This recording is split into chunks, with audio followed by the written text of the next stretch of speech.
ಬಾಗಲಕೋಟೆ ಜಿಲ್ಲೆಯಲ್ಲಿ ಶಿವಾಜಿ ಜಯಂತಿ ಆಚರಣೆ ವೇಳೆ ನಡೆದ ಕಲ್ಲು ತೂರಾಟ ಪ್ರಕರಣ ಹಾಗೂ ಸಾಮಾಜಿಕ ಜಾಲತಾಣಗಳಲ್ಲಿ ಪ್ರಚೋದನಾತ್ಮಕ ಪೋಸ್ಟ್ಗಳನ್ನು ಹಾಕಿದ ಹಿನ್ನೆಲೆಯಲ್ಲಿ ಒಟ್ಟು 16 ಪ್ರಕರಣಗಳನ್ನು ದಾಖಲಿಸಲಾಗಿದೆ ಎಂದು ಜಿಲ್ಲಾ ಪೊಲೀಸ್ ವರಿಷ್ಠಾಧಿಕಾರಿ ಸಿದ್ಧಾರ್ಥ್ ಗೋಯರ್ ತಿಳಿಸಿದ್ದಾರೆ.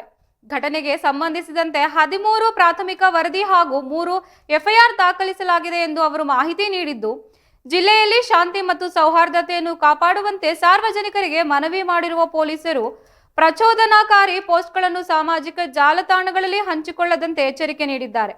ಈ ಕುರಿತು ಮಾತನಾಡಿದ ಎಸ್ಐ ಸಿದ್ಧಾರ್ಥ್ ಗೋಯರ್, ಕಾನೂನು ಉಲ್ಲಂಘಿಸುವವರ ವಿರುದ್ಧ ಕಠಿಣ ಕ್ರಮ ಕೈಗೊಳ್ಳಲಾಗುವುದು. ಸಾರ್ವಜನಿಕರು ಯಾವುದೇ ವದಂತಿಗಳಿಗೆ ಕಿವಿಗೊಡದಂತೆ ಶಾಂತಿ ಕಾಪಾಡಬೇಕು ಎಂದು ತಿಳಿಸಿದ್ದಾರೆ.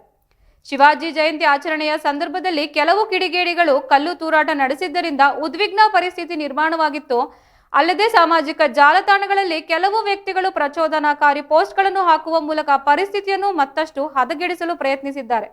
ಈ ಹಿನ್ನೆಲೆಯಲ್ಲಿ ಪೊಲೀಸರು ತಕ್ಷಣವೇ ಕಾರ್ಯಪ್ರವೃತ್ತರಾಗಿ ಪ್ರಕರಣಗಳನ್ನು ದಾಖಲಿಸಿ ಕಾನೂನು ಕ್ರಮ ಕೈಗೊಂಡಿದ್ದಾರೆ. ಪ್ರಸ್ತುತ ಜಿಲ್ಲೆಯಲ್ಲಿ ಪರಿಸ್ಥಿತಿ ನಿಯಂತ್ರಣದಲ್ಲಿದೆ ಎಂದು ಪೊಲೀಸರು ತಿಳಿಸಿದ್ದಾರೆ. ಅಲ್ಲದೆ ಸೂಕ್ಷ್ಮ ಪ್ರದೇಶಗಳಲ್ಲಿ ಬಿಗಿ ಪೊಲೀಸ್ ಬಂದೋಬಸ್ತ್ ಏರ್ಪಡಿಸಲಾಗಿದ್ದು, ಸಾರ್ವಜನಿಕರು ಯಾವುದೇ ರೀತಿಯ ಅಹಿತಕರ ಘಟನೆಗಳಿಗೆ ಅವಕಾಶಗಳು ನೀಡದಂತೆ ಶಾಂತಿಯುತ ವಾತಾವರಣವನ್ನು ಕಾಪಾಡಿಕೊಳ್ಳಲು ಜಿಲ್ಲಾಡಳಿತ ಹಾಗೂ ಪೊಲೀಸ್ ಇಲಾಖೆ ಜಂಟಿಯಾಗಿ ಮನವಿ ಮಾಡಿದೆ.